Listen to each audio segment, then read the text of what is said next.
For those of you that don't know me, I'm also called Paul, and I'm the best man. Paul and I have actually travelled all over the world together. Just for simplicity's sake, we would often just introduce ourselves as Paul 1 and Paul 2. There was one particularly drunken Irishman in Thailand that I remember, he just simply couldn't get his head around it for whatever reason. So you're called Paul, and you're called Paul, and you're travelling together. Just too much for him to comprehend for whatever reason. So I do understand there is a sweepstake about how long I'll ramble on for. I have to tell you that the person who's blocked out 40 minutes said that they would split their winnings with me. So if that was all of you, I'd bed in for the evening. So I've known Paul, or Lurch, I have to say, as we affectionately refer to him. It's a reference to the Addams Family, for a very long time. Now I need to get this right. He is an incredibly intelligent guy. He's charming. He's very mild-mannered.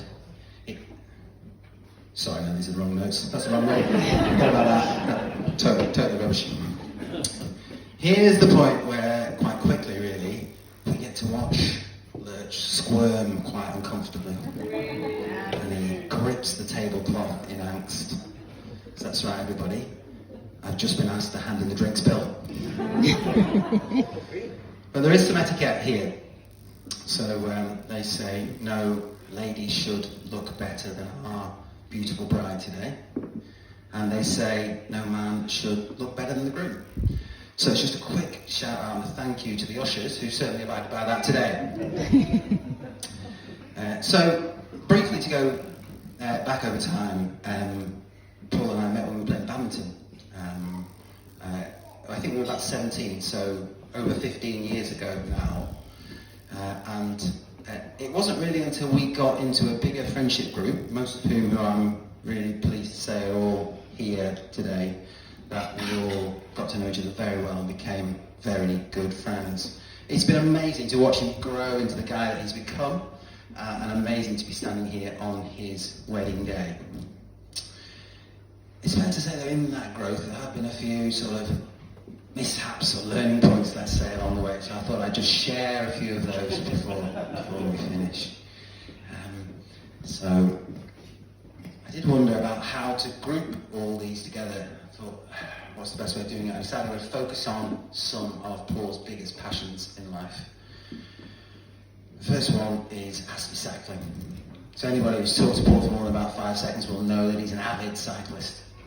And there was a few years ago when he thought he would organise a trip for a few friends to go to the Lake District for the weekend, and they would all cycle together. Now, needless to say, these people are not like him. They are not avid cyclists, absolute beginners actually at some stage. I think somebody sort of borrowed a bike from their brother or whatever. So you would think our main man here would bring that into consideration when he's planning out the route. I'm afraid to say that didn't happen. And he organised a gruelling schedule for everyone, apparently. It was over 50 miles every day. And I think it resulted in one couple talking about feigning injury on the middle evening. And eventually on day 2, it was too much for our beloved usher, Hartley. He did actually get injured and he had to get trained home because he couldn't cope with the rest of the journey. So that's just a little warning for you. If you're ever going cycling with Paul in future, be warned. Now, Paul's also a very keen traveller. Him and I have been all over the world together, as I've said. Now, it's fair to say at the start, I used to be a bit more nervous about some destinations than he did. We were talking about going to Mexico.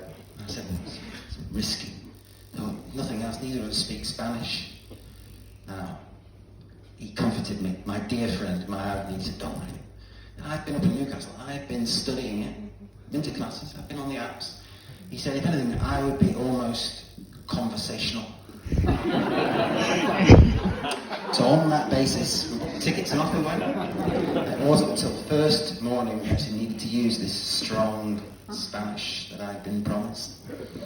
He strode up confidently to the bus station to talk to the lady. He asked for the tickets. It was when she spoke back to him that I realised we might have a problem. A blank look descended on his face. Turned to me. So I can't have it. And it was when he leaned in And he said to her the simple word, gay. So I realised we've been lured to Mexico on false pretenses. I wanted to talk about Paul's passion for being cool. Now by this I don't mean any kind of style, just the avoidance of doubt. I'm talking about temperature. So if he's too hot, he's no good. So if he's walking down the street with you and he starts to overheat, there's no more conversation, he'll stop talking. Now he has come up with a couple of little mechanisms to help him out over the years that I thought I'd just describe to you. He was in sub-Saharan Africa, I think, one year, and he thought, if I took my t-shirt and I completely submerge it in water, so it's wringing wet, and I put it back on, I can sleep more comfortably. Now that might seem a bit extreme to all of us, but let's give him the benefit of the doubt, because this is Africa. However, he thought that was such a successful strategy, he's gone on to adopt that all over the world, including in the sunny climes of South Manchester. And another quick strategy element involves dog cooling mats. So those things that we often just put down for our furry friends, he uses them under his bed sheets of an evening. So just be under no illusions. So if you see him at Pets at Home, and he's coming out, but we have a number of these dog mats under his arm, don't think that's for his Labrador. Oh no, that's the Richardson heat management strategy for you, everybody. Now, Lurch is a medical man.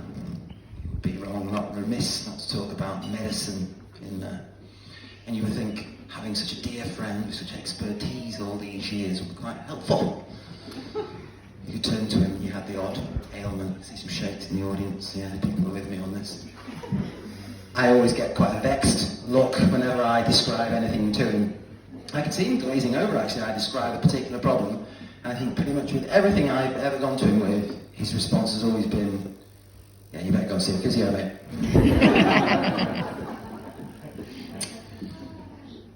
And Paul's also a very keen sportsman. And he's not necessarily got all the skills, but he's very keen.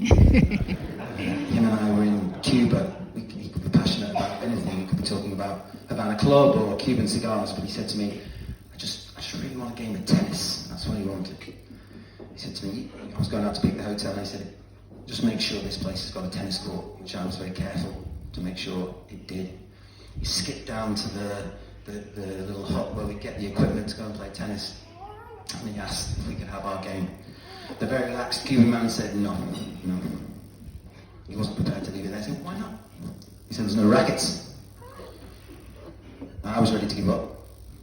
Not him. No, he really wanted this game of tennis. You could see a couple of crumpled rackets at the top shelf there that were broken. He said, well, what about those? Can we not play with those? He started to peeve the Cuban by then. I said, yeah, there's no balls, mate. So he couldn't get around the problem at the time, but he was so passionate about this game of tennis, he said, right, give us the rackets, we'll go out there and we'll look for our own tennis balls on the floor and see what we can find. So we spent about 20 minutes out there trying to see what we could come up with, and eventually we had to give up on that one, but he tried very hard to get the game of tennis. Now, final passion of Paul's is his friends. And here, I do need to get a little bit serious with you all. It's been wonderful having Paul as a friend all these years. Somebody that you can turn to in your hour of need. I remember I was hauled up with an injury a few years ago. It was quite a sight to see people marching down my street. He had a big bag filled with DVDs over his arm, and he was ready to come and spend a few days with me in my hour of need. Whilst you might not rely on him for much medical advice, you can certainly always rely on him for a bit of friendship advice. He's always so honest and the person that you can turn to when you need him. And it doesn't actually matter if you live near him or you don't. He'll always make such an effort to come down, stay in touch, make sure you're okay. In the UK, and even with friends, even further afield. And that kind of leads us on to Kerry, really, because I remember the first time he came to us and he said that he'd met somebody new and somebody really special. And since gone on to fall in love. and now here we are on their wedding day. Kerry is an absolutely amazing bride, such a likeable person, so great to get to know her, and I can assure you I've absolutely got the right notes when I say that. Kerry deserves one hell of a husband. And thankfully, nobody actually told her that before she agreed to marry them. No, in all seriousness, you could tell there was something very special here.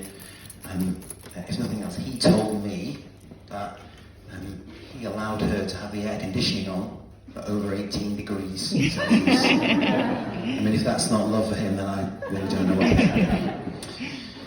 what. But in all seriousness, they're an absolutely amazing match. They've fallen very much in love, and are so excited for their new arrival at the end of the year, and ultimately can't wait to spend the rest of their lives together. So I'm not really going to say any more. Get ready to stop the timer on the sweepstake. I was hoping you could all just join me in raising a glass. So, to our bride and groom, stay cool. I wish you a wonderful lives together. Ladies and gentlemen, Paul and Kerry. Paul and Kerry.